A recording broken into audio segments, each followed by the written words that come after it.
shalt know the universe and the gods. And we talked about the idea how, as humans, we're always trying to figure things out. We want to know how the universe works. We want to know the meaning of life and death, and all that kind of stuff.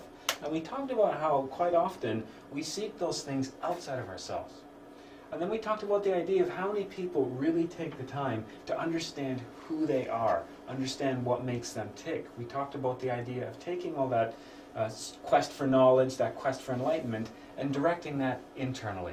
If one wishes to know the macrocosm, the universe, and their place in it, we have to begin by understanding the microcosm, because as above, so below, we're just a reflection of something on a much greater scale. If we start by fully comprehending ourselves, how we work, what makes us tick, that gives us some profound insights into the universe and our place in it.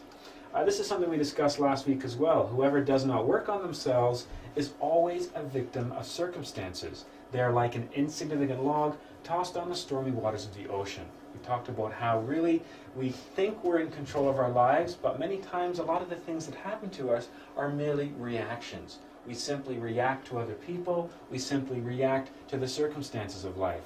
Last Friday I was on a drive to Kitchener, and I got stuck in a traffic jam. What normally takes me about an hour took me almost 3 hours.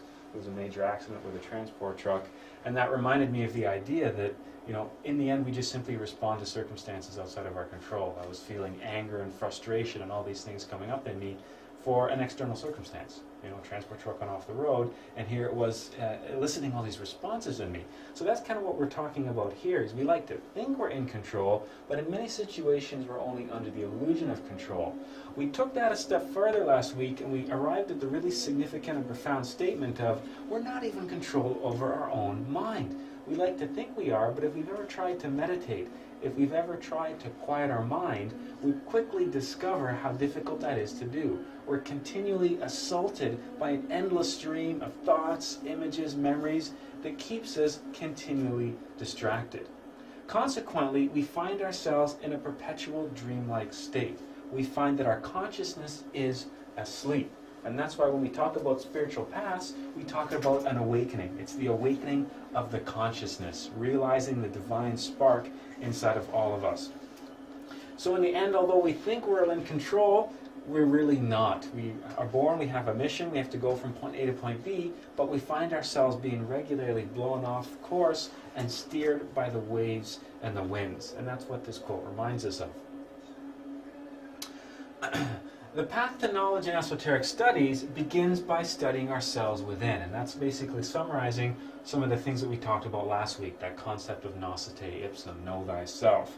If we really want to make any progress spiritually, we have to begin by studying who we are, really what makes us tick. And we talked about this last week too. We can't learn about ourselves by reading books, attending classes, and that kind of stuff. The quest for enlightenment, that's something that has to be experienced directly. The truth, enlightenment, awakening of consciousness, revelation, however you want to describe that, that's not something that's going to arrive because of an external circumstance. It's not just a matter of finding the right book, attending the right lecture, or finding the right website. True change, true spiritual development is going to come from direct observation rather than intellect. Okay? Direct first-hand experience. That's why when we talked about Gnosis last week, we said, well, is Gnosis a religion? And the answer was no. Gnosis is not a religion. Gnosis simply means wisdom. It was the Greek word for wisdom. We then defined what is wisdom. Wisdom is knowledge obtained through experience. And that's a really exciting aspect of walking the Gnostic path, is it's a path of direct experience. To reinforce that, I used the story of Jesus and Buddha. And one of the stories that I told, remember, was they were both asked by their disciples, Master, tell us what is the truth. You show us the way to the light, kind of thing. And Jesus responded by turning and walking away, and Buddha remained silent. Both stories remind us that this is something that can't be told. This is something that can't be read. This is something that can't be shown. The awakening of consciousness, the revelation, is something that has to be experienced directly. If we want to learn about ourselves, we have to use observation rather than the intellect. And that's kind of a difficult thing for this culture because we've been trained to basically worship the intellect. Every form of education, be it public school, university, or that kind of stuff, strengthens the intellect and forgets about the other aspects of our psychology. Through our life, we develop the intellect. To call someone an intellectual is almost a compliment. But there's a whole spiritual side of ourselves that rarely gets nurtured, that rarely gets developed, and we're going to explore that today as well.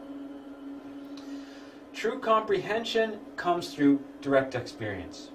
Okay, so for an example, I think I used the same one last week, for astral projection, you guys could sit here for hours listening to me talk about astral projection, describing astral projection experiences, but all that is absolutely meaningless until you experience it for yourself. So the way we approach things in Gnosis is we give you the techniques with the idea being that you can experience these things directly for yourself. So rather than have a class about astral projection where I stand here and wax philosophical about all these different astral experiences I've had and their meanings, instead we spend the time talking about techniques, tools, and practices that allow you to develop the faculty for yourself. This is one of the most important statements you could make about Gnosis. True comprehension comes through direct experience. And that was something that really resonated with me because I'd spent all kinds of money on books and lectures and attended different schools and tried to amass all this knowledge, but during the whole time I was amassing that knowledge, I was simply feeding my intellect. I wasn't actually doing anything. I wasn't sitting down and trying to meditate. I wasn't trying practices for astral projection. I just kept hoping I'd find the right book or attend the right lecture where suddenly everything would make sense. It wasn't until I started doing the techniques for myself, thank you very much, and actually started having experiences that I was then able to really learn and progress and develop spiritually. As we begin to observe ourselves, we will uncover a hidden side of ourselves. And this is something that happens through the process of self-observation, which we'll be examining today as well.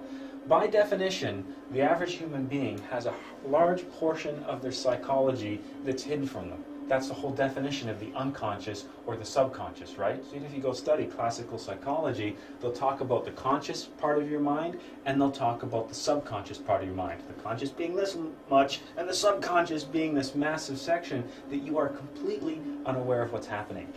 Unfortunately for us, the subconscious contains a lot of the source of the impulses, drives, emotions, thoughts, feelings, reactions, and that kind of stuff that we have.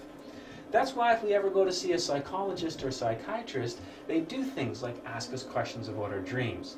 They show us things like ink blots, an attempt to uncover aspects of our subconscious mind. We'll talk about techniques today and over the course of the next couple of weeks that allow us to start delving into our own subconscious. When we start observing ourselves, when we start becoming, and here's the key word, conscious of our own thoughts, actions, reactions, and that kind of stuff, we uncover that there's a whole hidden side of ourselves that we're completely unaware of. We will discover with first-hand experience that we're unable to control certain aspects of our mind. For example, let's think of negative things like anger and depression, for example. These are very difficult to control. Nobody wants to be depressed, and if we've ever experienced depression ourselves, it's not a simple thing. You can't just snap out of it. You can't just tell yourself to get over it. This is a very difficult state or an emotion that takes a lot of effort to overcome. Why would somebody want to be depressed? But yet they just find themselves in a situation where they're unable to control that particular aspect. That's why when you see somebody for something like depression, they start asking you questions about dreams and experiences from your childhood in an attempt to figure out what triggered that response, what triggered that reaction, what circumstances of your life caused that particular psychological state. Emotions such as anger, lust, envy, they all seem to operate with a mind of their own. How many times have we lost our temper, as an example, and found ourselves having to apologize, having to say things like, I'm sorry, I don't know what came over me, I don't know what I was thinking, I didn't really mean it. The next question is, well, if you didn't really mean it, where did it come from? Who meant it then? How did it happen? If you don't know what came over you, well, what did come over you? Where did that reaction come from? What part of our psychology produced that anger? If it was directed at a loved one, somebody that you really care about, why would you want to say hurtful things to them? Why would you want to do hurtful actions to them? Where exactly does that come from?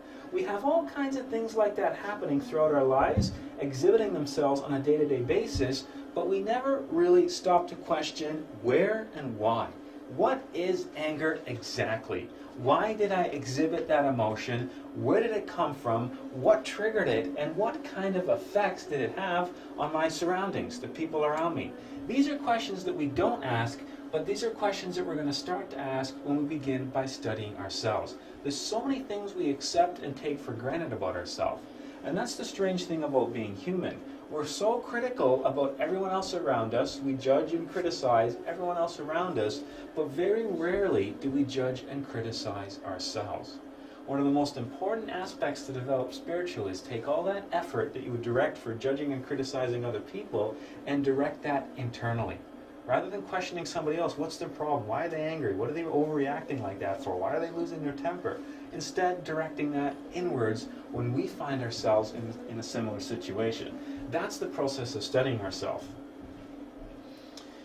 These uncontrollable aspects of our psyche, they're often the culprits behind a lot of the difficult circumstances that we find ourselves in life. Okay, we'll just call suffering and misery all the unpleasant things in life, the difficult circumstances, those experiences we wish that we didn't have to have. Those uncontrollable aspects, things like anger, things like envy, things like depression and fear and all that kind of stuff. When we look at the difficult circumstances of our life, when we figure out what happened, we can usually see it's a result of something like that. You know, we had a breakup with a significant other and we discovered that perhaps it might have started because of anger. And that anger might have been a result of jealousy or some sort of insecurity or some sort of fear that we had that we projected onto somebody else, as an example. Through many different diverse ways, which we'll look at over the next couple of weeks, these uncontrollable aspects, they become the wind and the waves. They control and manipulate most of our lives and actions. And we've all seen a family member or loved one or a coworker go through this sort of experience. We know people who have such a short fuse that they end up complicating all kinds of aspects of their life. We know all kinds of people that do very strange things that we say things like, why can't they see what they're doing? Don't they understand the consequences of their actions? Can't they see that they're always single because? Can't they see that they're always broke and have no money because? Can't they see that they're unemployed because? That's always something visible in other people, but it's something we very rarely see in ourselves. That person with the short fuse who keeps getting angry and having relationship problems and problems at work and that kind of stuff, no, they can't see that behavior. And that's the problem. Okay? And we're all guilty to certain degrees of the same aspects, but with sometimes different emotions. Perhaps we don't overdo it with anger, but maybe fear is a problem for us. It holds us back in our life. It causes us to miss various opportunities and that kind of thing. Because of these negative energies, there is a continual search for pleasure as an escape from this misery, because we find ourselves under the influence or the pull for all this negative stuff like anger, fear, depression, envy, all that kind of stuff, that big ball of negativity. That's why we find people continually searching for pleasure as an escape from the misery.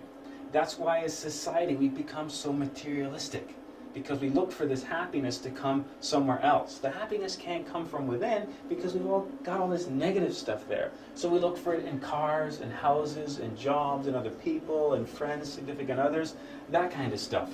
Some people go so far as to abuse things like alcohol and drugs and all that kind of stuff is an attempt to find that. Do you have a question?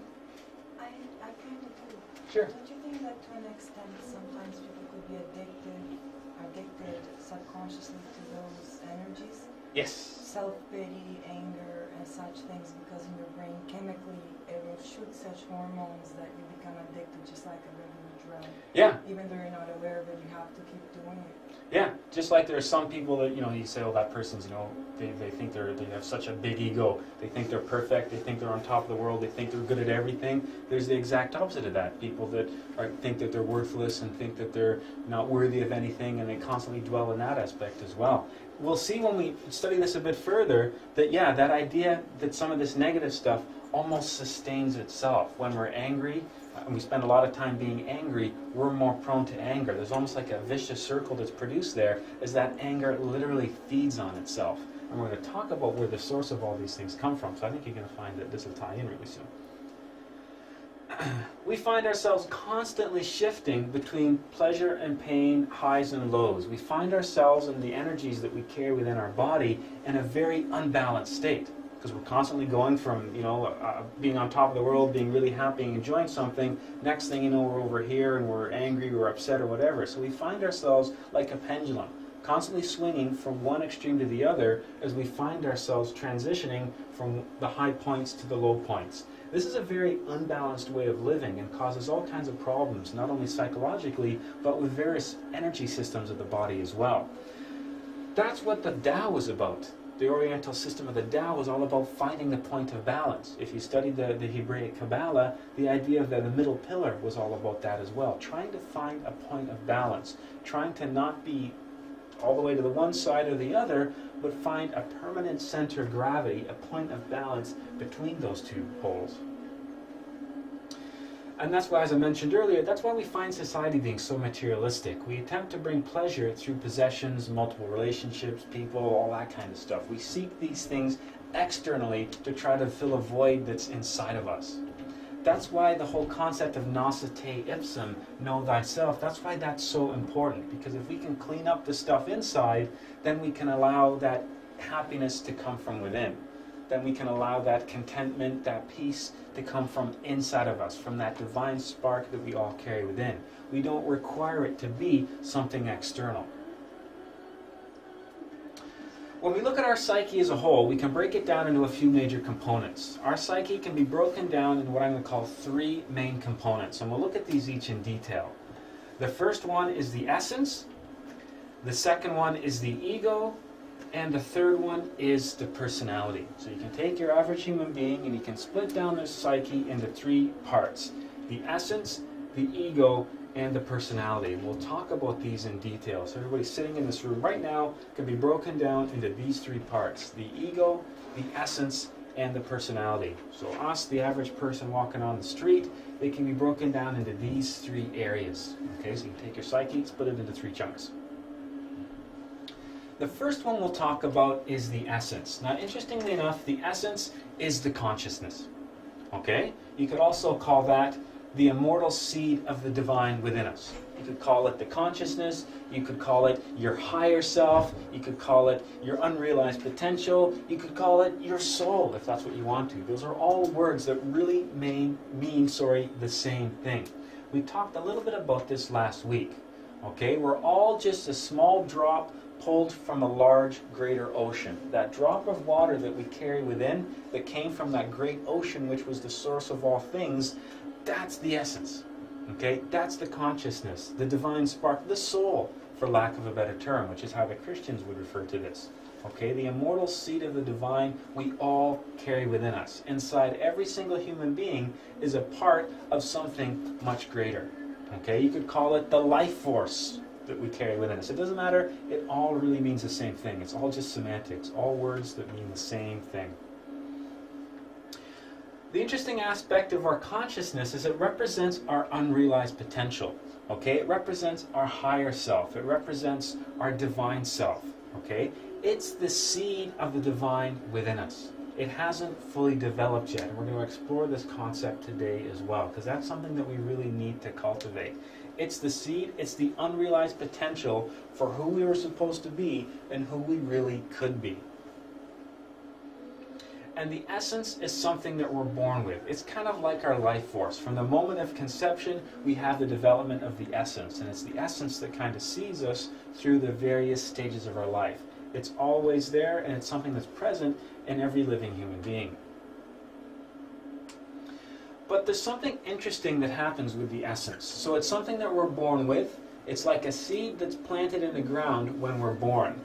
But the essence only grows and develops during the first phase of life. The first 4 or 5 years is when the essence is growing. After that, something happens that causes the essence to stop growing and reach a point of stagnation. It doesn't continue and develop through our entire life like it should. So when we're born, it's like planting a seed in the ground. That seed starts to sprout and germinate, but then something happens to stop that seed from fully growing. Consequently, that seed never turns into a tree. If you could call the tree our realized potential, our higher self, basically being, God in man. The concept of God in man, the divine within the human, is to realize the potential of the essence, the consciousness. The awakening of the consciousness is the development of that seed, the cultivation of this higher power that we find within all of us. We're born with it, but it only starts to grow and develop during the first phase of life, the first 4 or 5 years. Okay, so think of the essence like a seed within us that starts to germinate when we're born, but without light, food, and water, the seed cannot grow beyond germination. Let's say that we were to take, remember the science experiment when you're a kid, you put the seed in a paper towel and put it somewhere and the seed started to germinate? That's our essence for the first 5 years of life. Then when you're back in public school, if you planted that seed in the ground, in some dirt, and if you watered that seed and put it in a sunny window, that seed would continue to grow. What happens though with the essence is, let's use that seed analogy again, and let's say when we put our seed in that soil, there's another seed in that soil. And the other seed that's in that soil is the seed from a weed. And as our plant starts to grow and develop, so does that weed. Now the problem is the weed grows faster than our seed. So the weed takes all the water from the soil, the weed takes all the nutrients from the soil, and because the weed grows faster, its leaves shade our little plant. Now the problem with that is we didn't know that the weed wasn't our plant. We see the weed and we think that's our plant. So every day we water our weed and we make sure it's free of bugs and we fertilize it, and that weed keeps growing and growing and growing until eventually what we've done is grown a giant weed and totally forgot about that essence. That's what happens with humanity. The weed that we grow and develop is the false self, the ego, and we'll look at that in a few minutes. Okay, if mankind is guilty of bowing down to a false idol or a golden idol, it's the idol of the self. Okay, basically the ego. So the essence is our unrealized potential. It's the divine spark we all carry within. It's like a seed planted in the ground, but that seed was planted with a parasitic weed. And that weed grows faster, takes all the water, takes all the light, takes all the nutrients from the soil. But if we give it the right conditions, it will grow and transform us. If we realize at one point, wait a second, this plant, that's not my plant, that's a weed. If we pulled that weed out of the soil and then went back to tending to our seed, it would continue to grow and develop. The growth and development of the essence representing the growth and development of the soul, leading to a spiritual transformation, leading to an awakening of the consciousness, leading to the incarnation of our higher self, or divine self, realizing our potential. Yes? Wouldn't you say that weed is necessary though?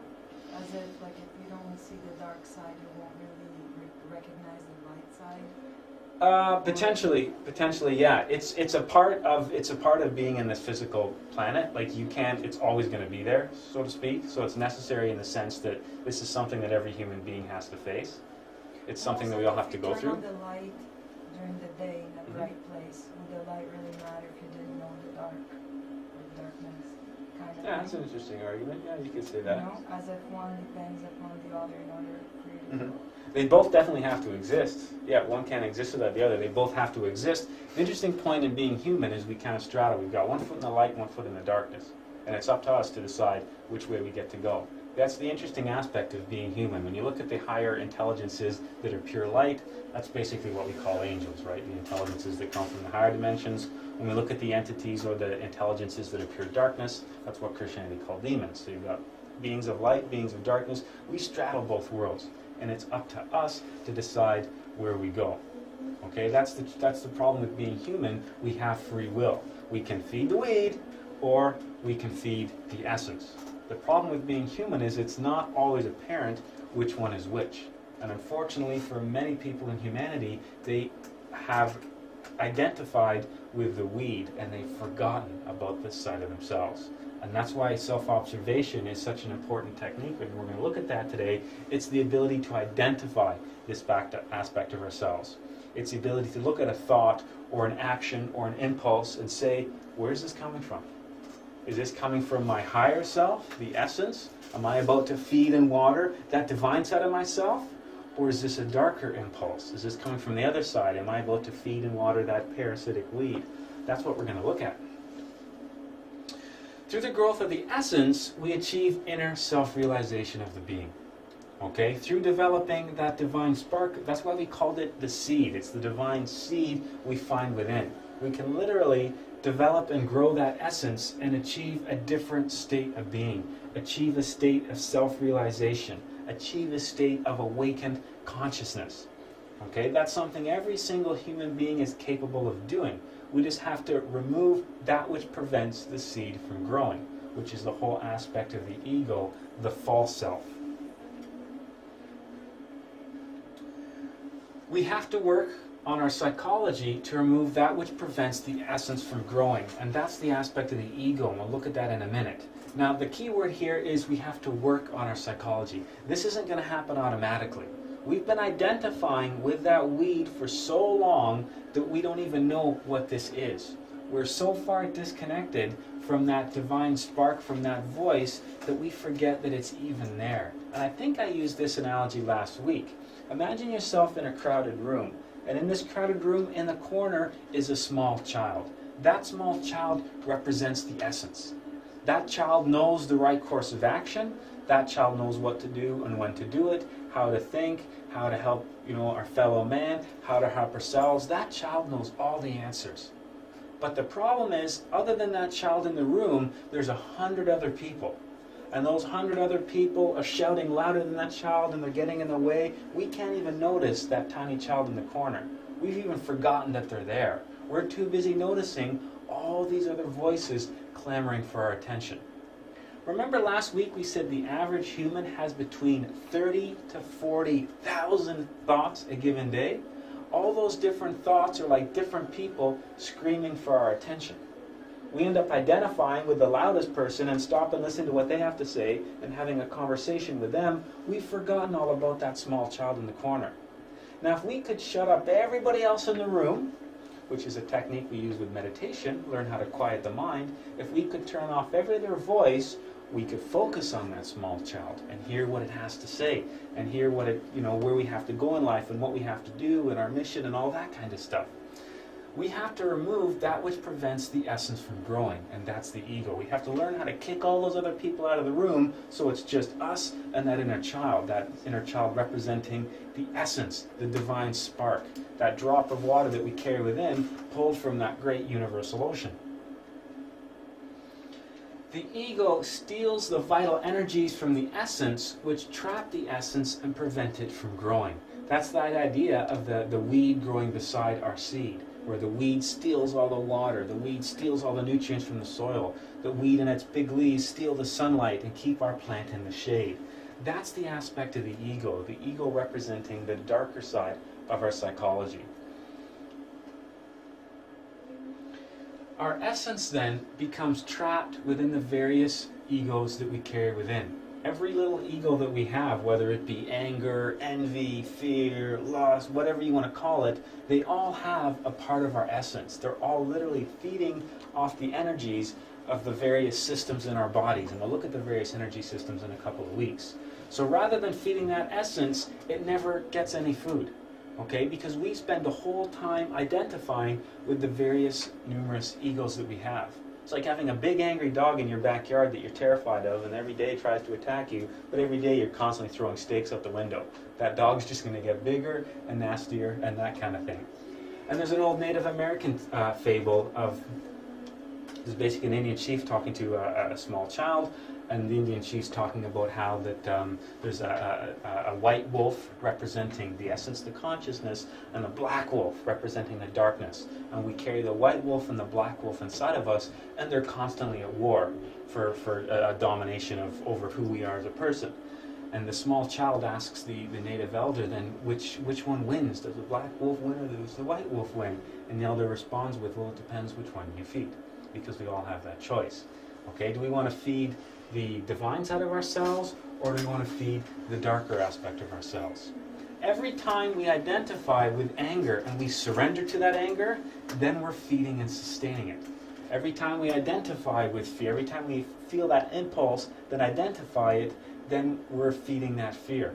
And we're causing this vicious cycle where these things just keep growing and growing.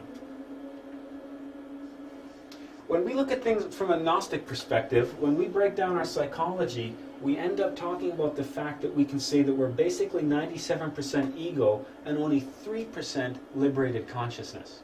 So your average human that hasn't worked on themselves, that hasn't tried to develop spiritually, is overwhelming ego and a very small percentage of liberated consciousness. We want to change the balance of that equation. This 97% represents all those thoughts, images, memories, and stuff that streams through our mind. This is what we identify with all the time. We forget all about this. This 97% represents those other 100 people in the room clamoring for our attention. This poor little 3%, that's the tiny child in the corner that we never listen to. Okay, we find the consciousness that we have trapped and caught up in all those various egos. Ideally, we want to be 100% liberated consciousness. That would be an awakened spiritual being. That's truly a master. Buddha, 100% awakened consciousness is an example. Jesus was somebody else who had 100% awakened consciousness. This is our goal that we're striving towards. Unfortunately, the average human is the other way around. We find so much ego, so much self-interest, so much worship of the false self, and we've forgotten all about this divine side of ourselves. We're so out of touch with who we really are that we've been spending our entire life making the mistake of recognizing that weed and watering that weed every day and feeding it and give it fertilizer. We've forgotten all about that tiny seed that was planted in us when our life started. So what we're looking at, these big nasty explosions, they represent the various egos. So you say this is anger, and this is fear, and this is envy, and this is lust, and this is gluttony, whatever you want to call them. They all represent a different ego. Trapped within each of those egos, we find a part of our essence, a part of our higher self. Each of these egos is literally feeding off of that energy. Every time we identify with anger, we're basically feeding that anger. The more we feed it, the stronger it gets, the more it wants to reoccur. So the more it generates thoughts and images in our mind that cause us to identify with anger. Same thing with fear. If we find ourselves experiencing fear at various points in our life, the more we identify with that fear, the stronger that impulse becomes, the more ways fear tries to trigger itself within us. The more we will be sitting somewhere and having thoughts that generate fear, or images generate fear, or memories that generate fear. That's fear's attempt to say, I want you to pay attention to me. Because when you pay attention to me, I'm able to literally feed off of that attention. I'm literally able to sustain myself. The whole goal to the awakening of consciousness is to simply eliminate each of these egos. Because as we eliminate an ego, we free up that essence. Every time we eliminate an ego from our aspect of our personality, every time we eliminate anger, we free up a collection of our essence, which then allows our spiritual side to grow stronger. So the idea of our essence being trapped within the ego, that's a principle that was illustrated in a children's story. That's the story of Aladdin and the lamp.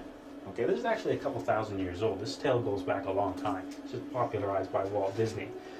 Now what we have here is an individual, a regular man. That represents Aladdin. Aladdin is just your standard human being. Aladdin has this brass lamp, this brass vessel. That vessel that he's carrying represents the ego. Trapped within that vessel was something very magical, this genie. And when he was able to rub this lamp and allow this genie to escape, this genie was able to transform his life and make him happy and bring him all these things and grant him wishes. This simple children's story is an analogy for the whole concept of the ego and the essence. Interestingly enough, in a lot of older esoteric schools, the idea of cleansing the personality or eliminating those psychological defects we refer to as egos, they called that process whitening of the brass or polishing of the brass, suggesting that we should be golden and shiny representing the divine spark, the higher self, but we find ourselves all tarnished and dirty, and it's necessary to polish ourselves. Well, isn't it interesting that Aladdin finds this lamp, and how does he free the genie? By polishing it. The idea being that the polishing of the psychology, the elimination of the tarnish and the rust and the dirt, allows the magical being to come forth, that being which can transform our lives. Yes? It's like the metaphor from the alchemy. Yeah. Yeah, exactly. That's that. We'll get into that like way down the road, but that's exactly what that is. Alchemy transform the lead into gold. We find ourselves in the state of lead and being able to transform ourselves into gold. It's the exact same thing. Exact same thing. That's like way ahead. That's like, yeah. But definitely on the right track. Good observation. That was really good. Awakening the consciousness then. What does it mean to awaken consciousness? Everybody talks about how they want the awakening of the consciousness. They can't wait to awaken and develop spiritually. But really, what does that mean? What does it mean to awaken? The awakening of the consciousness is simply eliminating the ego. Okay? Ripping that weed out of the soil. Cleansing the psychology, for lack of a better term. Turning the lead into gold, if we talk alchemical. It's fearing the essence, allowing the essence to grow. Okay? It's no longer identifying with that negative aspect of our personality, but instead identifying with the divine spark within us. Choosing to not identify with fear and depression and anger and lust and envy and gluttony and all that kind of stuff, but identifying with who we really are. Kicking all those noisy people out of the room and focusing on that small child in the corner, listening to what they have to say, allowing them to guide and direct the course of our life. Not using fear to guide and direct what we do, not using anger to guide and direct what we do, but taking hold of that ship's wheel and steering it in the right direction. No longer being a victim of circumstance. No longer allowing the wind and the waves to determine the true course of our life.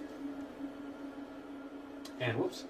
That's something that's only going to happen through conscious work. That's something that's not going to come unless we work on ourselves. The awakening of the consciousness isn't going to happen spontaneously someday. It's not like one day we're going to wake up and discover that, wow, I'm totally an awakened spiritual being. That was awesome. Must have been a really good night.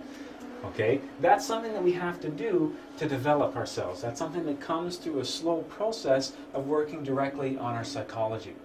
Okay? It's not an overnight thing. It's something that arises through conscious work. And that's why we talk about the whole concept of Gnosis being wisdom, and wisdom being knowledge through experience.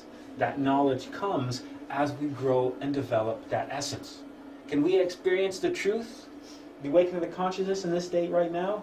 No, because of the ego. As we eliminate the egos are the ties that hold us back. The egos are like the anchors, the ball and chain that stop us from being able to go where we need to go. The second we free those weights, cut those chains, then we find ourselves being able to ascend to different levels, picking up all kinds of knowledge and experience along the way. Once the essence is free, that's when we experience states like inner beauty, perfect happiness, true love, that kind of stuff. Okay, so all these things are within the grasp of any human being. We just have to remove that which prevents them from existing. Okay, perfect happiness, that's not something we have to, strive to get. What we do have to work on is eliminating the ego, and then we find ourselves arriving at that destination. Okay, we try to, everybody wants, I want to experience true love and perfect happiness and inner peace and all this kind of stuff. But we're trying to reach it, but we don't realize we're being chained down. We don't realize we can't reach that because we're tied down. Instead, if we turn around and cut the chains, we discover that this was easy. It was right in front of us the entire time. The obstacle that prevents us from realizing that is something that we carry within, something that's inherent to our own psychology. That's why we spend a lot of time in Gnosis talking about the ego and working towards the elimination of the ego. Freeing that genie within inside us. Because once that genie is free, then it can literally grant us wishes. And if the wishes are perfect happiness and all that kind of stuff, that's what we end up getting. But that's an active process. That's not going to happen because we read a few books. That's not going to happen because we attended a lecture or went to a website or bought something or spent a bunch of money on something. That's only going to happen through conscious work. So that's the essence, the divine spark that we all carry within, but unfortunately it's something we never realize. It's something we never fully develop because we spend too much time identifying with this, the ego.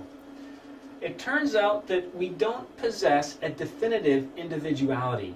We're a whole mess. We're a psychological multiplicity, a sum of various I's. Okay, so it's not that we have one ego, it's that we have tons of egos in our body. We rarely find ourselves as a single individual. We firmly believe we're a single individual, but we're actually a multiplicity. Our personality is constantly shifting and moving as various egos express themselves. The I's are the same thing as the egos, are the same thing as the psychological defects. In Tibet, they refer to this as the doctrine of the many I's. The idea being that every single human being carries a whole bunch of different egos inside themselves. The personality is basically defined as whatever ego is exhibiting themselves at a particular time. Within each of us exists many different people. This is a really strange thing to think about, but we've all experienced this. We've all done something and looked back on it embarrassed or ashamed or thinking, I don't know why I did that. That was really silly. That was really stupid. It could be, getting angry and lashing out at somebody, or it could just be doing something very silly. Something very irresponsible, looking back on it the next day going, oh, why did I do that? What was I thinking? Well, the problem is, the you at the time that you did the silly thing is not the same you that looks back on it and goes, I don't know why I did that. I don't know what I was thinking. The fact was, it was a different aspect of your psychology that was exhibiting itself. When we identify with anger, we get angry, and we act based on that anger. Which means maybe we lash out, or we say hurtful things, or we, throw dishes, or punch holes in walls, or whatever it is we do. When that anger is gone, it's replaced by a different ego that's now embarrassed, that's now ashamed at what it's done. Proof of this kind of concept, if you're having a hard time thinking about it, indecision. You ever change your mind? What does it mean to change your mind? Well, when you do something, there's a different ego that wants to do something different. Okay? Falling out of love, one day we've all done this, right? One day at some point in time you were like madly in love with somebody, this was the person, this is it. And if you're fortunate, maybe you've done that your entire life. But for the overwhelming majority of humanity, the person they swore love to today is not the person they'll swear love to some people next week, next month, next year, next 5 years, or whatever. Every time we change our mind, that's one ego replacing itself with another. How many times have you wanted a snack and you go, oh, I'm hungry. I'm going to get up and go to the fridge, open the fridge door, you're like, oh, there you go, chocolate cake, that's what I'm going to eat. And then something else comes in your mind and says, well, I don't know, I could really go for a bag of chips right now. Okay, maybe not the cake, maybe it's the chips. Cake, chips, cake, chips. This is an example of two opposing egos expressing themselves through your personality, basically fighting for your attention. Okay? We've all done stuff like this before. The concept of being hypocritical is another concept of the ego. When we say, oh, I would never do that, and then the next thing we know, we find ourselves doing just that. Okay? That was one ego that says, oh, no, I'd never do that. Another ego that says, screw that, I'm doing this. Okay? We find ourselves a psychological multiplicity. We can't make up our mind. When we make up our mind, we change our mind. We're hypocritical. We can't keep track of all these different thoughts. We find ourselves constantly being bombarded with 30,000 thoughts a day. We're constantly trying to figure out what we're supposed to do. That's the whole concept of the ego. The entire time that process is going on, the consciousness remains asleep. Okay? We instead identify with the various egos and let them direct the course of our life. We get angry, we identify with that anger. Now anger has got control of the car. Now anger is taking the car and steering it where it wants to go. Then anger gets bored and says, I'm out of here. Leaves the car stranded somewhere else, and we realize, where am I? How did I get here? Then another ego comes forward, and it takes the car, and it still steers the car somewhere else. That inner child is the one that should be driving the car. The consciousness should have control of the wheel, but it doesn't. It's the various egos that direct the course of our life. Yes? Like menopause. Well, there you go. There's an example of that kind of thing. Yeah. There's all kinds of things that trigger the different various states of our psychology, whether external but also internal stuff as well. The idea being that essence should have the steering wheel. That essence should be directing the course of our life. But instead it's not. It's various egos coming in and out, fighting for control of that car. Consequently, we find ourselves a victim of circumstance. We're just taken along for the ride. The ego of anger takes the steering wheel. It directs us where it wants to go. We find ourselves saying what it wants to say, doing what it wants to do, whether it be directing hurtful words or lashing out at someone or smashing something. And then later on, when that anger is gone, we look back at that behavior and we're shocked. We don't know why we did it. We don't know. We have to apologize. We have to say, I don't know what I was thinking. I don't know what came over me. Basically what we're saying is, I wasn't driving the car. Somebody else was, and I don't know how I ended up here. Okay? That's the kind of thing that we see when the various egos express themselves through our personality. Because of the ego, we're never the same person, which is a strange thing to say. We're constantly shifting. Our personality is very fluid. We're constantly changing and adapting as various egos come in and out. We have different moods. The whole concept of a mood is just describing a different ego. I was in a really bad mood yesterday. What that really means is I was exhibiting the following egos. I was, afraid or depressed or angry or whatever. We behave differently in different circumstances and around different people. I mean, come on, you're not the same person you are at work as you are at home. You're not the same person with your loved one that you are with your kids, and you're not the same with your kids as you are with your friends. That's what we do as humans. We're chameleons. We're constantly changing our colors to adapt to the various circumstances. The main tool that allows us to do that is the ego. So who are we really? Are we the person at work? Are we the person at home? Are we the person that we are with our loved one? Are we the person we are with our friends? Are we the person we are with our family, our parents, our kids? Well, who are we? And that's the question, is we're actually none of those things. We're something else. And that's the concept of developing the higher self, the awakening of the consciousness. Because we find ourselves constantly changing. That was the whole idea. Remember the story of the Bible about building the house on the sand versus building the house on the rock? Building the house on the sand represented trying to develop the spirituality, our spiritual aspect of ourselves, while we carry the ego. The ego is the sand. It's not a permanent foundation. It easily moves and slips and gives way, leaving us with no real foundation. While we carry the ego, we don't have a permanent center of gravity. We don't have a foundation on which to stand, because it's unstable and it's constantly moving. When we eliminate the ego, that was the analogy of building the house upon the rock. The house representing our personality. When the house is built upon the rock doesn't move. The rock doesn't give way. The rock is a really stable place from which to stand and develop and grow. The rock representing the consciousness, the essence, the sand representing the ego. We're full of contradiction, hypocrisy, and we're continually distracted. Everybody, we find that all the time. No matter, we say, well, that's, politicians are always like that. Well, we're like that to a certain extent in our own lives. We're continuously distracted. We talked about this last week. You're in this room right now. Yes, I can physically see you there, but your mind's not there. Well, it might be now because I mentioned that. But you were thinking of something else. Like 2 minutes ago, you were thinking of what you're going to do tomorrow night because it's the weekend. Or you're thinking, what time is this done? I got to get a bag of milk. Or you're thinking, geez, it's kind of warm in here. There's all these different thoughts that you're having. While you're doing that, you're not in the present moment. Interestingly enough, the present moment, the eternal instant, that's where the consciousness is. That's where that small child is. The ego is constantly trying to take us out of the moment. It's dragging us back into the past, into fantasy land, reliving memories and experiences. Or it's pulling us into the future so we can worry and plot and plan and all that kind of stuff. We're never in the present moment. That's what the ego does. It generates those thoughts and those images so we identify with them and don't stay in the present moment.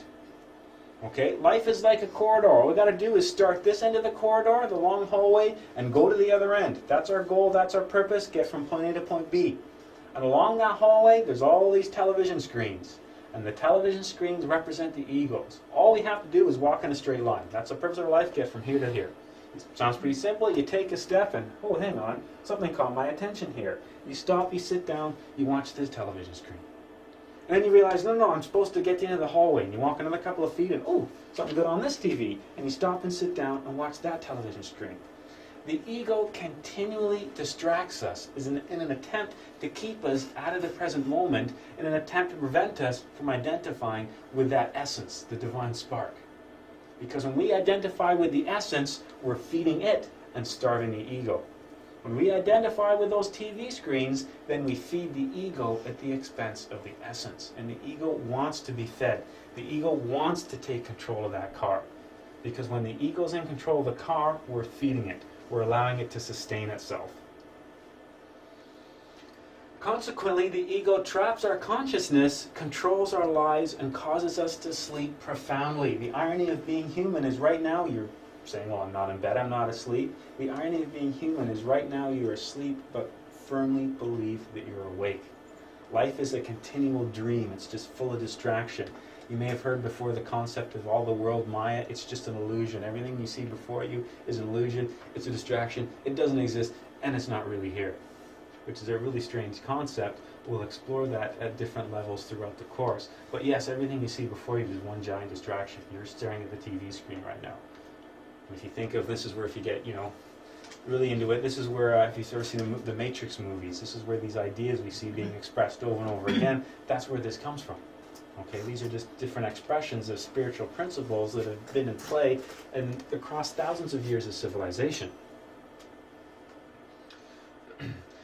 This is where it gets a little bit, we're going to take a little bit of a detour that gets kind of interesting. The egos reside in the fifth dimension. Now, we talked a little bit about this last week, and we'll explore the concept of multiple dimensions a bit later on. But there's not just the three dimensions you see before you. Now, the concept of multiple dimensions is kind of something that people find a little kind of different. Think, how could there be multiple dimensions? Right now, you sitting in that chair, you're already a multidimensional being. You're already encompassing the first three dimensions, length, width, and height.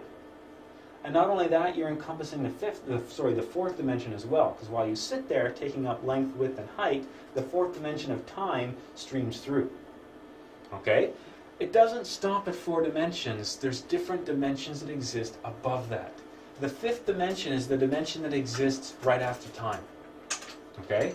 And you've been there a lot. You go there every night. The fifth dimension, that's where you go when you dream.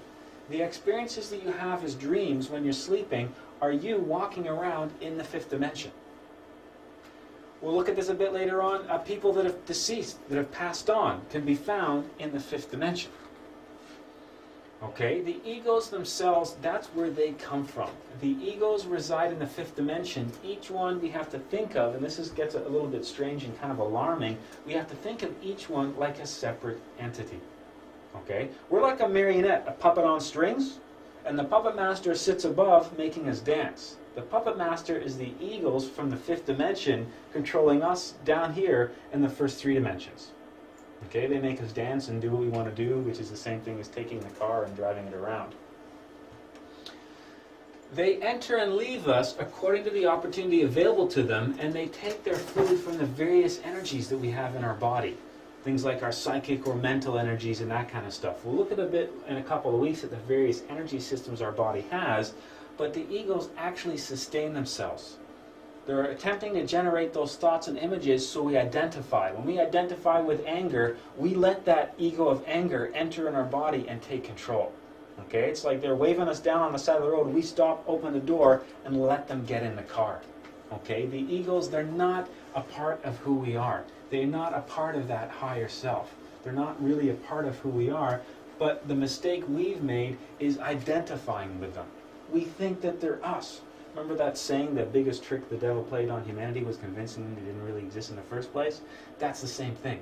We all carry this darkness within, but we so firmly identify with that darkness, we've forgotten about the light. We don't even see the darkness as dark anymore. The egos, when we look at this classically, they're represented by the 7 deadly sins. Because when we talk a lot about the egos, here in all the world's various religions in different forms, but if you want to get Christian, people say, well, all the egos are mentioned in the Bible. Well, they are. They just call them sins. It's the same thing. The 7 deadly sins were seen as a living personification of those egos. So anger, envy, lust, gluttony, lazy, pride, greed, that kind of stuff. Okay? The 7 deadly sins are just a personification of the egos. Each one representing a different entity itself. Now, when we look at the 7 deadly sins, these were seen, and if you remember the story of Jesus talking to the devil, and he was saying, I am legion, legion suggesting thousands. Each of these is seen as like a captain, a head of a giant army.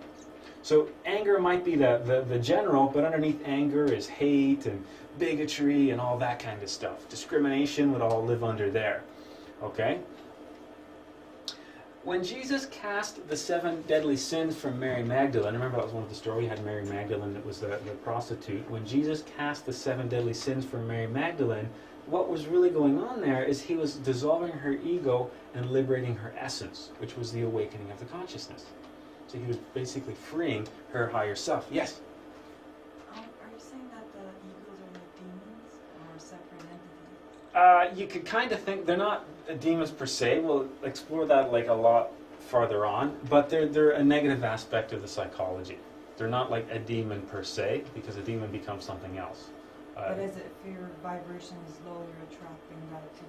Yeah, you can think of it as, lower vibrations, for sure. It's not like when people talk about angels and demons, it's not, just like the essence isn't really an angel, it's something much beyond that. Mm-hmm. The ego isn't really a demon either, but just, a demon is, when we look at ourselves dimensionally, there's dimensions that exist above us, and there's dimensions that exist below us. And if you're familiar with the Kabbalah, that's what the Tree of Life is indicating. We've got basically 9 worlds above us, representing the superior regions. We sit right here, the world of Malkut, which is the physical world, but down here is the inferior. We've got 9 heavens, right? There's a reflection of that in the 9 lower regions. As above, so below. We find ourselves directly halfway in between, the point of balance. The ancient people, they looked up into those higher dimensions and they saw all the, the love and the happiness and that kind of stuff, and they went, oh, that's awesome, that's paradise, that's where I want to be. The heavens are like that because they're a lot closer to the source. The closer you get to the light, the brighter things become. Now there's the reflection of that below us, the infernal regions, the various hells of the world's religion. When the ancient people experienced things in those dimensions, they went, there's so much suffering and pain and violence and horrible stuff, that's hell, I don't want to be there. The intelligences that reside in the higher dimensions, the beings, the entities that live there, that's what became the various angels and devas and gods and goddesses of the world's religions. The stuff that lives in the lower regions, that became the monsters and the devils and the demons of the various religions. They're just different intelligences that reside in different places. We straddle both of those right in the middle. It's our choice whether we want to go up or whether we want to go down. You've all been to hell, by the way, if you're curious about it. Ever had a nightmare? And a nightmare is you experiencing something in the lower regions. If you have a heavy meal before you eat, there's various chakras, energy centers of your body. You have positive ones and you have negative ones. It turns out there's a bunch of negative ones, what are referred to as infernal chakras, that are located in your digestive system. If you have a heavy meal and your stomach's working overtime, that extra energy can activate those negative chakras, and then when you go to sleep, you're pulled down into the lower dimensions. And you experience that as a nightmare. That's basically where you are when you're doing that, which is a strange thing to think about. When Hercules slew the 7-headed Hydra, the story of Hercules, one of the things you have to do is the Hydra came out in big snake, 7 heads, and Hercules kept hacking the heads off. Do you remember what happened every time he cut a head off? One grew back. That shows you the difficulty eliminating the ego and how just, sneaky the ego is. Every time you cut one off, another one appears. Hercules was the solar hero. Hercules is basically the Jesus figure. Okay, Jesus was a solar hero. Hercules was a solar hero. When you read the tasks of Hercules, the tasks of Hercules are all about the awakening of the consciousness. There's last Christmas, I think it was last Christmas, that was one of the lectures that I did for Christmas, was talking about the trials of Hercules. The concept of Jesus being born in a manger, the animals within it represent the egos. Okay, the idea of Jesus, the divine spark, is born in all of us into a manger, a place full of animals, and it's kind of dirty. But we can clean that manger. We can, eliminate all those animals and allow that divine spark to grow and develop within us. Each sin is seen as the head of a legion of many more. So the example I used earlier, anger would be like the boss, but found under anger would be hate, prejudice, racism, discrimination, violence, murder, all that kind of stuff grouped into that. Okay, so the 7 deadly sins were seen as the big guys in the army. Each one had all kinds of stuff beneath it. Gluttony is not just overeating. We also find gluttonies, when we look at it, addictions fall under gluttony. So people that are, alcoholic or have a trouble with various, legal or non-legal drugs, that would fit under gluttony as an example. People that take an excess of things.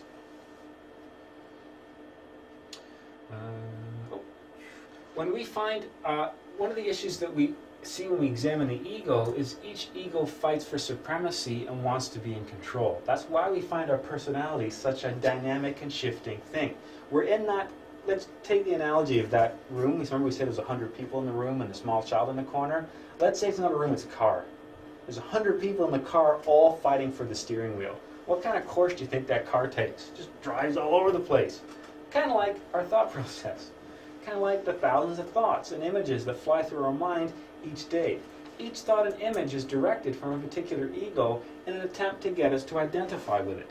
Something happens and we react. All those reactions are simply various egos.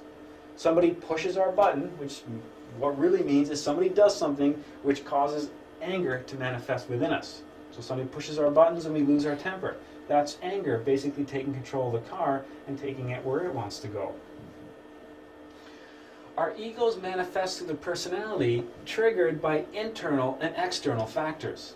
They're triggered by things like, people around us and our objects. We were joking earlier about internal things like hormones and menopause and all that kind of stuff. There's all kinds of different factors that trigger the various egos. Most of the things that we experience in life, the thoughts, the actions, and the emotions are simply reactions. And the reactions we've been enforcing our entire life. A plus B equals C. When this happens, then I am sad. When this happens, then I am angry. When this happens, I am happy. That's what we do with all different aspects of our lives. A lot of our emotions and our thoughts follow a pattern like that.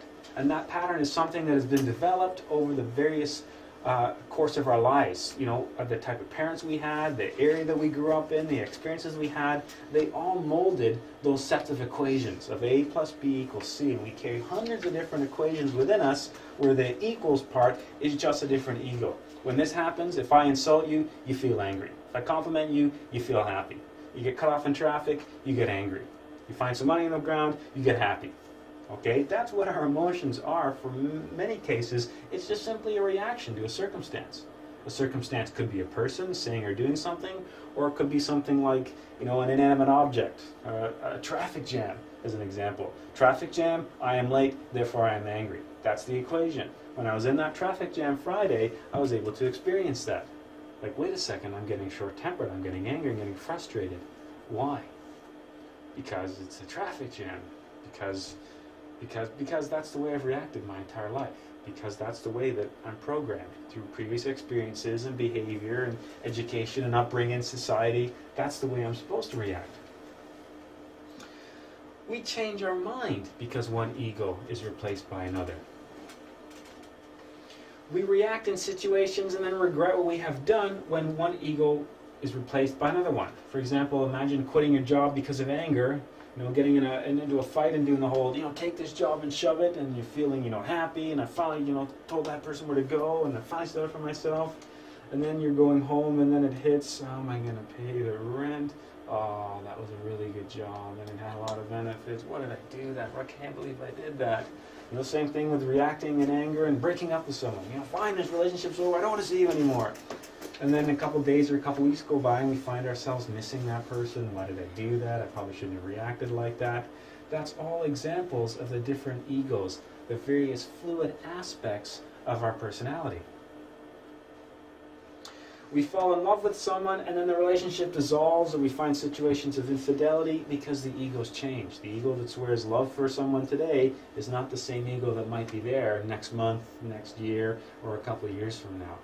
So all kinds of different aspects of our life are affected by various egos. Okay, the course of our life, imagine that car just flying all over the place, different egos fighting for the steering wheel. The whole time there's that divine spark, the one that should be driving the car, can't even get near the steering wheel, can't even take us in the right direction. Eliminating the ego, that was the mystical death. That was the meaning to die within ourselves. And that's what the resurrection myth was all about. When Jesus died and was reborn, what died? It was the ego, the false personality. What was born? The divine within inside of him. That's why after his resurrection, where did he go? He ascended. He went up to heaven. What does that mean? That means that the divine essence within him developed and he was able to go back to the source. Remembering the resurrection myth, that's not, the resurrection mythos is not unique to Jesus. There's a lot of the solar heroes that have that same myth. Osiris was another example. Osiris died and was brought back to life. It's representing the same story, the death and the rebirth. What is it that's reborn? The spiritual side of ourselves. What is it that dies? The false personality, the ego. Okay, so when we look at the myth of the solar hero, it's told over and over again. One of the prominent aspects of that myth is to die and reborn. Sometimes it's told as going down to hell and coming back. That was Hercules. He went down to hell and fought some monsters and slew them all and came back up. The monsters he was fighting, the dragons, the demons that he had to fight and kill, they were the various egos. Everyone contains egos, even the virtuous, saintly, kind-hearted. And that's the problem, is when you look at this, I'm not going to call it a shock, but it's kind of like a little bit of a shock when you reflect on some of these things, to think that you have, these entities coming in and out of my personality, controlling my moods and my thoughts. He's probably talking about somebody else. Maybe he's talking about everybody else in the room, but probably not me. Because I'm good. I'm perfect. You guys all got problems, I'm sure, but not me. I'm perfect. We all have a tendency to do that, right? You ever heard this? Under the right circumstances, hidden dark egos appear. Ever heard the expression, the road to hell is paved with good intentions? That's why. Okay? And this is a kind of a not so pleasant example, but look at the state that the church is in, with priests doing things with children. You look at, obviously a priest, someone devoted themselves to God and religion. How could you get any more virtuous, saintly, and kind-hearted? But some of those people, you give them the right circumstances, you uncover that there's a dark aspect of everybody. Okay, everybody has the ability to carry all kinds of darkness within themselves. Sometimes you don't even know it's there until it's given the opportunity to manifest itself. And that's one of the difficult things of being human, and that's one of the difficult aspects of examining our own psychology. That's why, remember, we talked a little bit about this last week, to really develop spiritually, we have to be prepared to hold up that mirror and really look at the reflection that comes back. And not a lot of people want to do that. A lot of people just want to keep believing that they're perfect and that they're, great, wonderful, beautiful people. That's the worship of the self. That's the golden idol that we all worship. When Moses came down from Mount Sinai and saw the people worshiping the golden idol was the idol of the self. We put ourselves up on a pedestal, and that's what we worship every day. We excuse behaviors in ourselves that we don't tolerate for a second from other people. Okay, we spend so much time criticizing and judging and studying other people, and then we never direct that at ourselves. We never really get to know who we really are. And that's where the technique of self-observation comes in. Self-observation is all about holding up that mirror and really studying what's there. We have to struggle against the ego. That was the battle. We always see the solar hero fighting the monster, the dragon, the demon. Even Jesus was tempted by the devil himself, who said, all this before you could be yours if you just, say that you'll follow me. That was an example of the light versus the darkness. That's the battle that we find raging in all corners of the universe. And that's the fight that we have to engage within ourselves. It is unnecessary for us to continue to live this way. It's really a choice that we can make, and it sounds like a really strange thing, but we can choose to fight against the ego. We can choose to develop that divine spark within us. Okay, this is something that every human being has a potential to do, because every human being carries that divine spark. We can choose to climb that ladder and ascend back to that source. Observation is the first step in comprehension and elimination. We think of this as a 3-step process. Observe it, understand it, eliminate it. The first step we're going to deal with for the next few weeks is just learning to observe it. Okay? If we have a problem with anger and we want to eliminate anger, if we find, okay, I have a short fuse and I really need to work on that, the first step is observe that anger. What triggers it? Why does it happen? When it happens, what do you do? What are the thoughts that you have? What are the actions? How are you affecting the people around you? Once you've observed anger, that will lead to the next stage, which is comprehension. Really understanding everything about that emotion, that particular ego. Once you fully understand the ego, how it works, what causes it, where it comes from, the different formulas that allow it to happen, once you understand anger is just A plus B, once you understand that equation, then the third stage is eliminate it, permanently removing it from your psychology. Okay, so observation, comprehension, and elimination. That's why the Greeks said, Gnosis ipsum. Know thyself, because if you don't know what's going on in there, then you don't understand anything about yourself. If you don't understand anything, then you're not going to be able to improve it. That's why above all the temples, the first thing you saw was know thyself. And that's what self-observation is. It's a technique that we use, and we'll be talking about this over the course of the next few weeks, to really get to learn who we are. We have to observe ourselves and try to identify and get to know the different eyes inside us. Because remember, the eyes, by definition, make up the subconscious. You don't know what's there. That's why they call it a subconscious. It's like just like the moon has a dark side that we never see, your psychology has a dark side that you never see. Okay, we need to take the light of consciousness and illuminate that dark side. We have to shine a light into all the dark corners and see what's there. Imagine a big dark cave with a small candle. That small candle represents the consciousness, and it only illuminates a very tiny area. And because of that, there's all kinds of stuff that can hide in the darkness. We want to develop that consciousness. We want to turn that candle into a huge spotlight that shines a light everywhere, leaving nowhere for the darkness to hide. We have to discover what eyes control us the most. So what particular egos do we find ourselves under the influence of most? Remembering that we can always see that in other people, but we can't necessarily see it in ourselves. So we can look at somebody else who has a short temper and is always causing problems with their anger, but there's a good chance that person doesn't know they have a problem with anger. Just like if we know somebody that has a problem with alcohol and is causing all kinds of problems in their life and the lives of people around them with alcohol, they're usually not aware of that. They're in denial and they don't want to acknowledge the fact that they have a problem with that. Okay? We have to ask ourselves, what particular eyes control us the most? What egos do we find ourselves under the influence of? What eyes appear regularly? What triggers and causes those egos, and what problems do they cause us? How do they steer and direct the course of our life?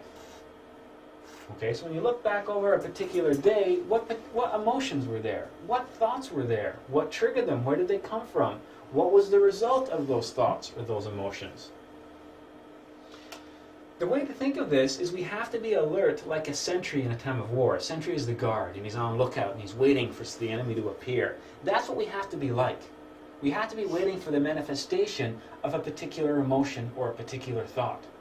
So if we say, okay, I really want to get to know anger, or get to know envy, or get to know whatever it is. If I say, okay, I really want to get to know anger, I'm going to try to be conscious of the different manifestations of anger that occur during the day.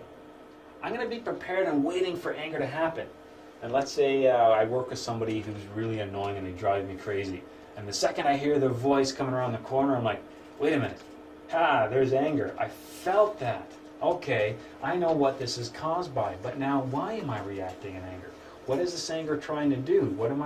Is this anger trying to make me say something to this person or put them down or gossip about them, or what's the result of that anger?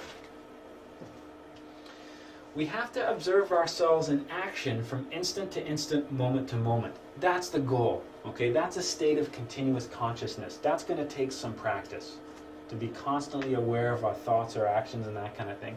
That's something that we're going to develop over time. Right now, we just have to look at what eyes cause the most problems in our lives, and those are the ones that we're going to start to self-observe. The social interaction of life is the perfect mirror in which we're able to discover ourselves. That's why one of the key components of Gnosis is not about hiding in a cave and living by ourselves and that kind of stuff. That's why Gnosis says we have to accept and embrace life. Every situation, every circumstance we find ourselves in is an opportunity to perfect ourselves. Everything that happens to us in our life is an opportunity to observe, comprehend, and eliminate an ego. There's a famous story about Master Samael. There was, in the town that he lived, there was this really annoying person. Everybody hated this person, and every morning he'd get up and go have basically a cup of tea with him. And people would say, why do you keep going to that guy's house? He's so annoying. And he'd say, yeah, I know. It's perfect. He brings out all these different egos in me. And as they come out, I can see them, I can study them, and I can eliminate them. That's why if I had a problem with anger and I said, forget it, I'm going to live in a cave, and I lived in a cave for 30 years, and I think, wow, for 30 years, I haven't been angry. And then leaving my cave, somebody cuts me off with their car, and I'm immediately angry again. Okay, I didn't really eliminate that anger. There was nothing to bring it out. I was just able to suppress it, but it was always still there. In social interaction, those hidden defects come out spontaneously, and if we're in a state of alertness, if we're paying attention to our psychology, we can see them. So our friend comes over in a new car, If we're paying attention, we can, oh, hey, wait a sec, that's jealousy I'm feeling right now. Well, why should I feel like this? This is my friend, I'm supposed to be happy for them. They've done something good, like, why am I feeling this? You know, that annoying person at work, or that friend or a family member that drives us crazy. If we're paying attention, when we feel those impulses, we can catch them. And we can study them, and we can get to learn about them. My question. Yes? So one who is overcome, let's say anger, for example, need not attract into their life circumstances that would cause it to arise. Yeah, in basically. essence, right? Yeah. So we attract into our life experience circumstances that elicit the ego that we're trying to overcome. Is that correct? Not that you would go out and seek them. So I'm not saying if I want to eliminate anger, I'm going to go start some fights. Because that's like a negative aspect. But once we've eliminated that aspect, then it doesn't exist in us. It tends not to pop up in our life anymore. Yes. Yeah, and all the different situations and circumstances that revolve around that don't exist either. Absolutely.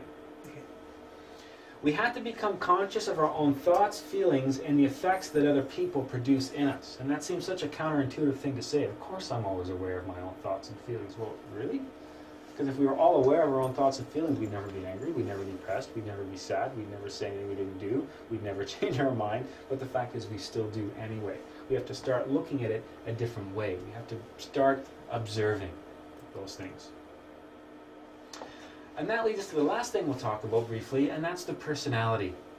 The personality is interesting because the personality lives in its own time and doesn't reincarnate. What we're going to look at in a couple classes is the essence is immortal. It comes back again and again and again. We've all had this, maybe come as a shock to you or maybe not. You've had many lifetimes before. This isn't your only lifetime. You've had a bunch of them. And we'll look at techniques later on that we can use to get memories of past lives, to have experiences where we directly remember being in other times with other people and that kind of stuff. The personality, though, is unique. The essence comes back again and again. It's like that life force is recycled. The ego comes back again and again. Because the ego and the essence, they come from above the fourth dimension. The fourth dimension is time. Once things reside outside of time, they're no longer bound by time. Okay? The personality we have right now lives in its own time and doesn't come back. The personality is a product of the time that it's in. After death, the personality goes to the grave. When people see ghosts, they're usually seeing the personality of the deceased, the energy that made up the personality of the deceased. That's why when you see ghosts, they're often wearing the same clothes or doing the same things or in the same locations that people were habituated to in their lives. What you're seeing is actually the personality. The personality slowly decays over a long process. Now, interestingly enough, the personality itself, it's formed during the first 7 years of life. So who you are today, right now, the personality was formed during the first 7 years of life. The personality is the armor that you build in response to your external environment. Yes? So, you don't agree that it's like throughout different lives, your personality, like you learn and you change and you evolve? It's the essence that's doing that and not the personality? Yeah, the So essence you make a is... mistake and you keep learning and changing as a person. It's That the has nothing to essence do- that's growing and developing. It's not the personality. So the essence is creating different personalities in The personality is the car. The essence or the egos can be the driver. A personality represents a given balance of egos versus essences. Okay, that's like the personality is like the shell. It's like the clothes that you put on, and those clothes would change depending on the mood that you're in. Okay, but what's inside the clothes always stays the same. That's the essence. An idea through successive lifetime, that essence is supposed to be growing and developing and ascending, climbing higher and higher on that ladder until it reaches the source. But unfortunately, and we'll look at this much later on, for many people, that isn't an upwards process. It's just a circle they get stuck in. That essence doesn't grow and develop. They keep going and doing the same mistakes over and over and over again because they carry the same egos. So the essence would be like where it holds your Akashic files or like your lives. And then as you learn Yes. or you don't learn, it'll build your next personality? More or less, yeah. Okay. Yeah, when people remember their past life, that's a component of the essence you're dealing with. That's the divine spark that you're working with. That's where all those memories are stored. The personality is a temporary thing. And this is something you can kind of experience for yourself. Everything like the type of family you had, the upbringing, where you were, the experiences, where you went to school, these unique experiences that occurred during childhood, they mold the personality. And you can think of your own childhood experiences that made who you are. Various things that happened to you. That's why if you go to see a psychologist or a psychiatrist, they'll say, tell me about your childhood. Because they know that some of the problems and obstacles and blockages that you have right now probably started back then. Because they're aspects of your personality. And Yes? so all those are consequences of are karmic. Yeah, that's the next thing, and we'll get into that briefly, but we'll do a whole class on that. Yes, and that's the next question that kind of answers what you guys are both talking about. Yes, there's a karmic element to this as well, because the type of family, the type of environment, and things that happen to you are a result of the actions of the previous life. So yes, these things all are karmic, and we'll look at that when we look at the whole concept of return and recurrence, which is basically examining the various laws of reincarnation, and that's really bound and intimately related with the concept of karma and dharma. We're going to get into that within a couple of weeks. That's kind of a fascinating thing to look at as well. And we see this, when somebody does something horrible, with a criminal, it's always like, oh, well, his parents beat him, or something bad happened to him, and there is a certain element of truth to that. We are not born with a personality. It's something that's created in response to our environment. So every life that we live, we have a different personality.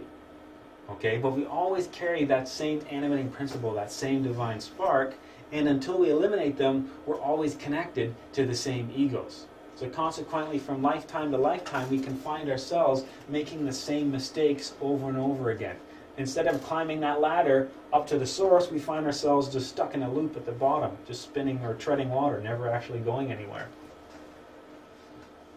And as I mentioned earlier, think back to your own childhood and how many events occurred that defined your personality to this day.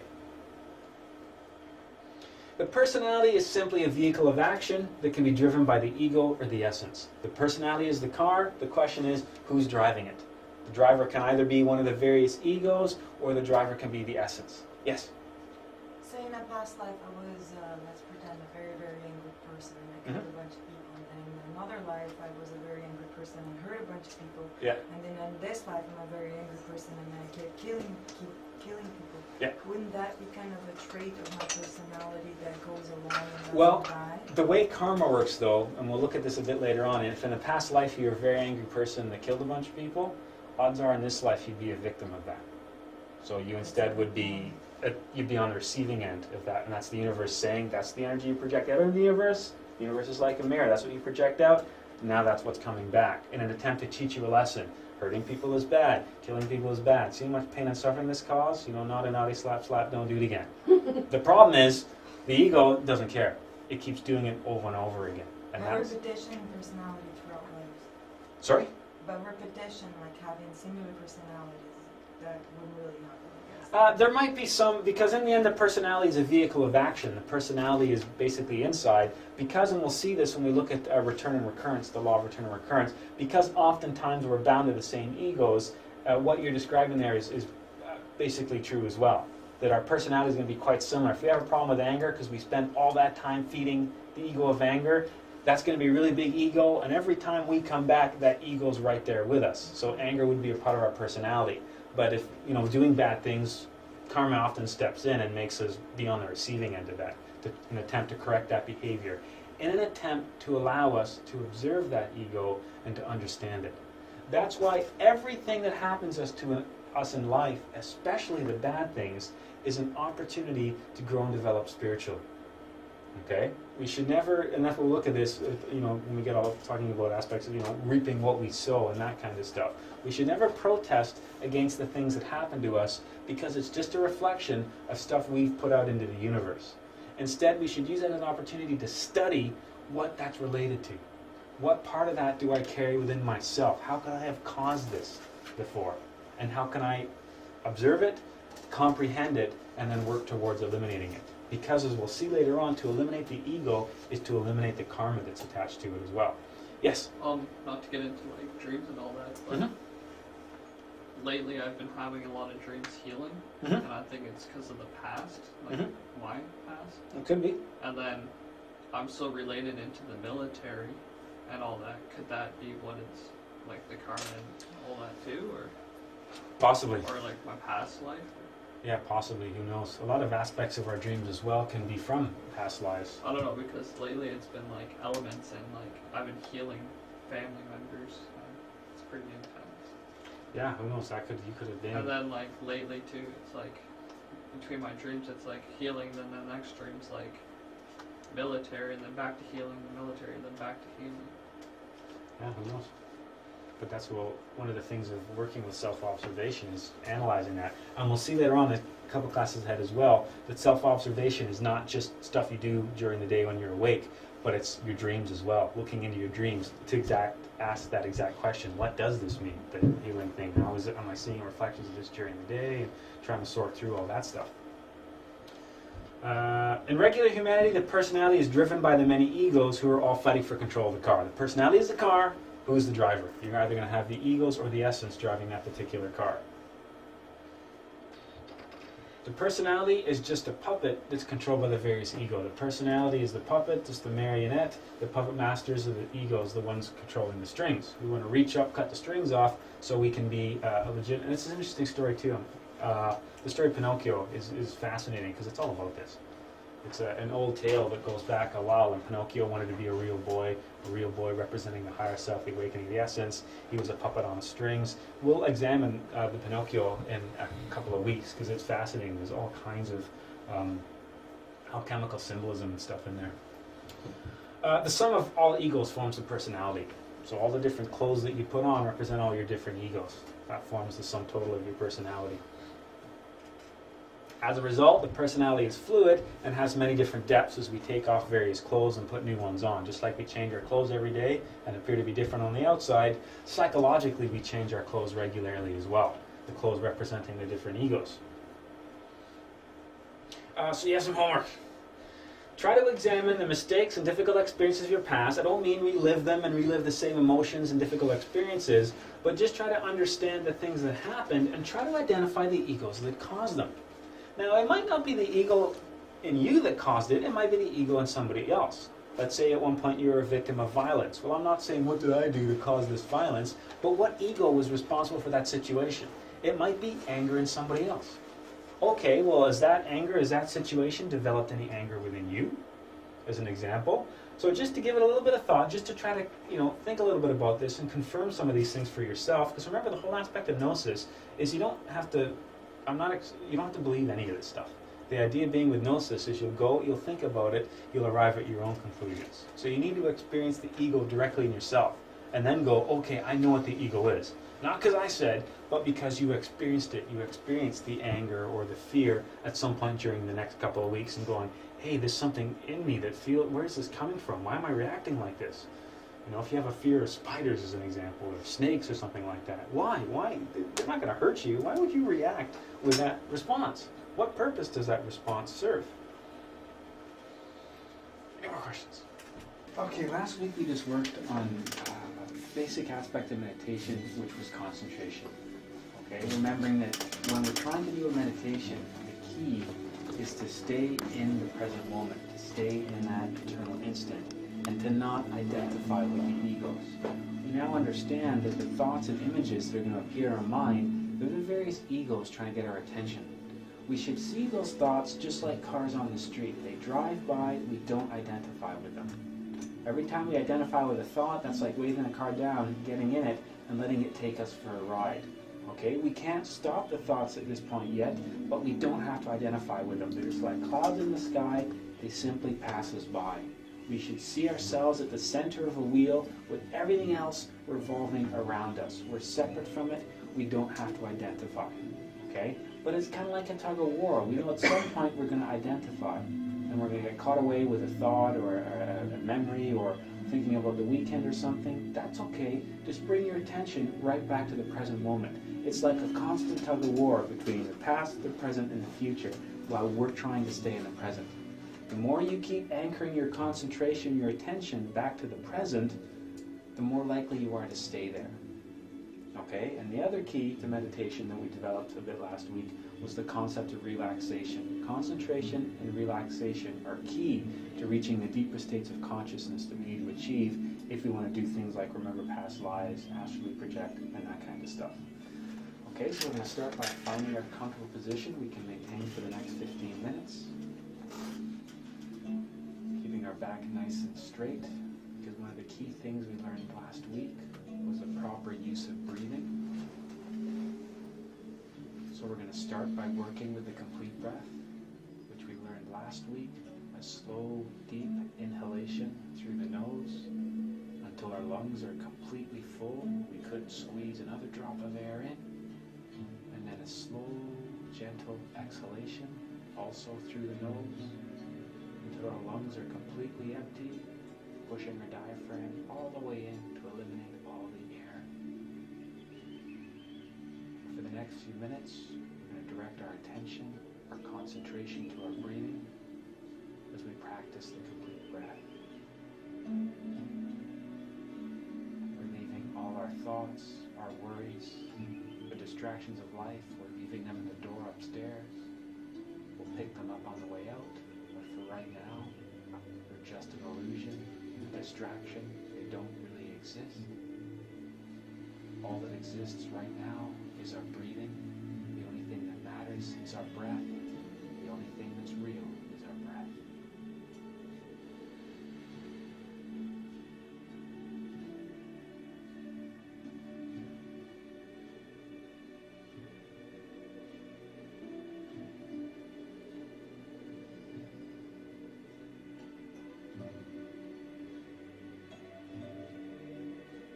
Fighting to stay in the present moment, the eternal instant, not identifying with the thoughts and images on the screen of our mind, the simple products of the ego.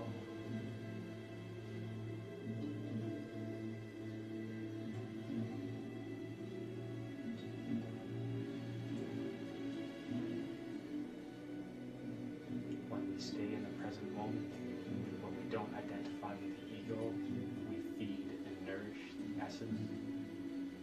It's like a workout or exercise for our consciousness. The more we do it, the more it can develop and grow.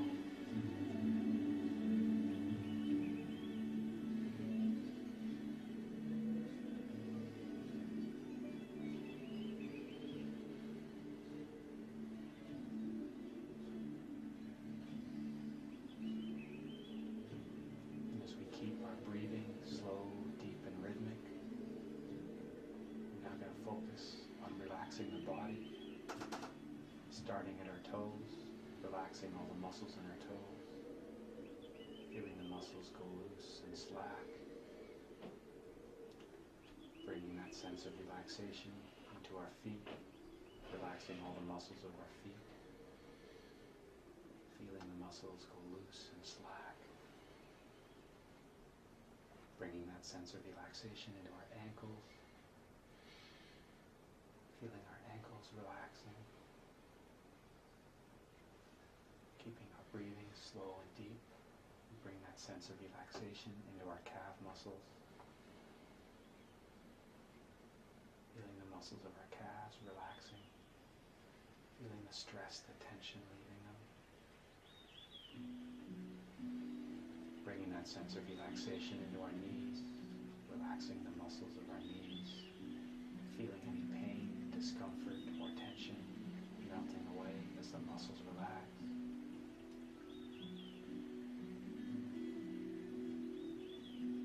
Bringing that sense of relaxation into our thighs, relaxing our thigh muscles. Feel them going loose and slack as the tension and stress leaves them. Don't imagine, don't visualize, but actually feel the muscles relaxing. Now that our legs are completely relaxed, we can bring that sense of relaxation up into our hips. Feeling the muscles of our hips relax.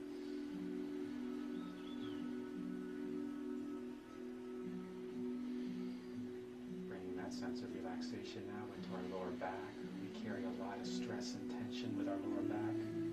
So with our next exhalation, when we breathe out, we imagine breathing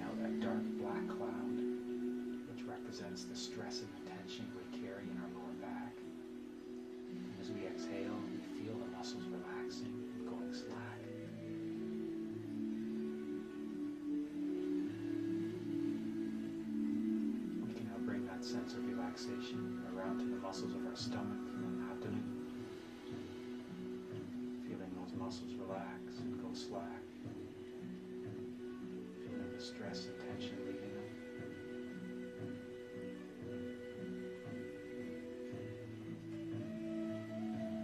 We can now continue bringing that relaxation up into our back and our shoulders and our chest.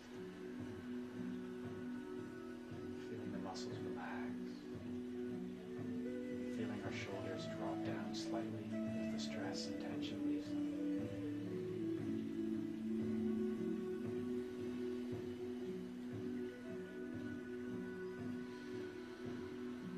Bringing that sense of relaxation down into our arms. Feeling the muscles of our biceps and triceps relax.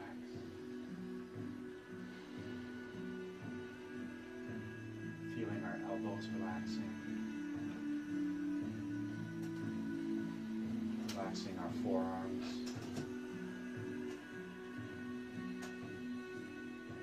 Our wrists. Our hands. And finally our fingers. Feeling our entire arms completely relaxed. There's no stress, there's no tension, there's no discomfort.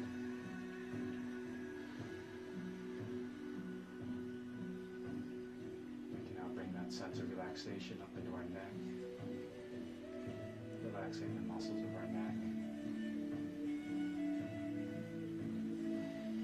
feeling the muscles go slack and loose as the tension leaves them.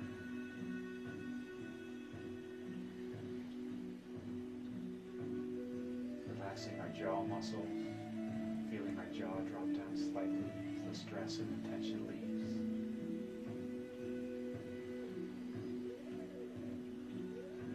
Relaxing now the muscles of the face and the eyes.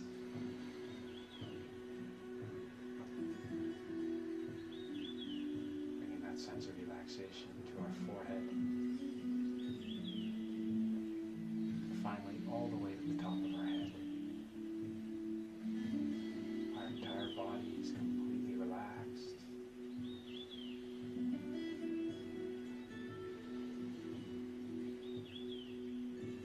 The key to maintaining this sense of relaxation is to not identify with any thoughts. Stress and tension are caused by things like memories and worries. Right now in this room, all that exists is peace and relaxation. Things like stress, tension, upset, they may belong to our past, they may lie ahead in our future, but right now, in the eternal instant, these things do not exist. All that exists is peace and relaxation. The only thing that's real is our breathing. The only thing that exists and that matters is our breath.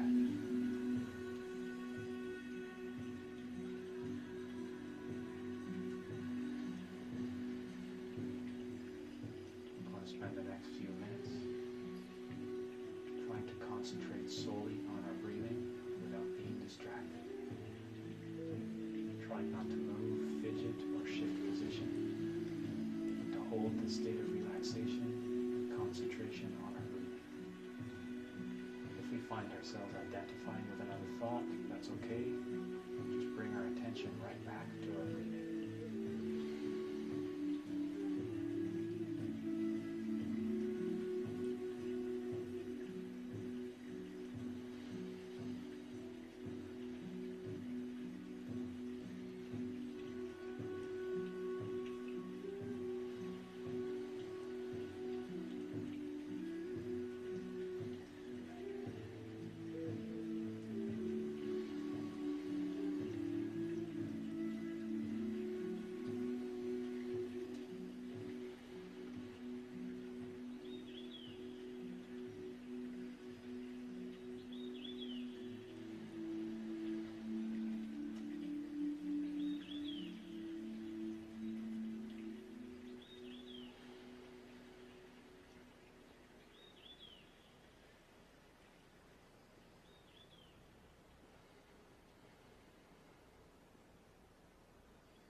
Sometimes if we're able to concentrate solely on our breathing and not identify with the ego, we can receive a message, a symbol, or an image from our higher self.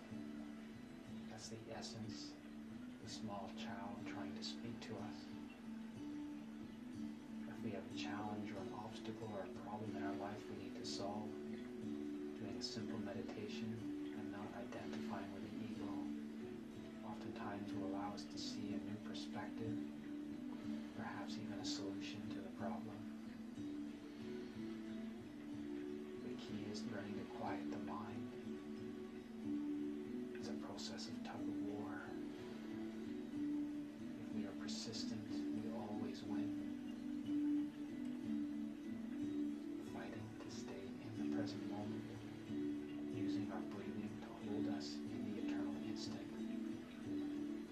Being conscious of every drop of air we inhale and exhale.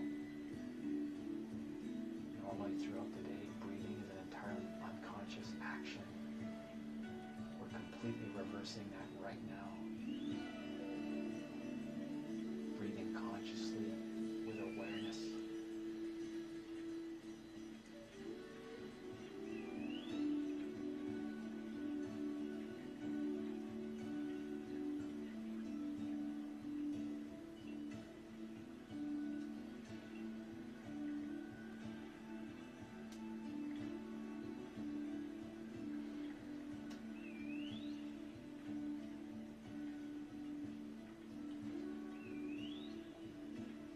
The longer we do this, the more the ego fights, the more vivid the images become, the deeper the memories go, as the ego fights for our attention. We don't identify with them, we let them drift by like cars on the road or clouds in the sky.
Now direct our attention back to our physical body, becoming aware of the room that we're in, the people around us.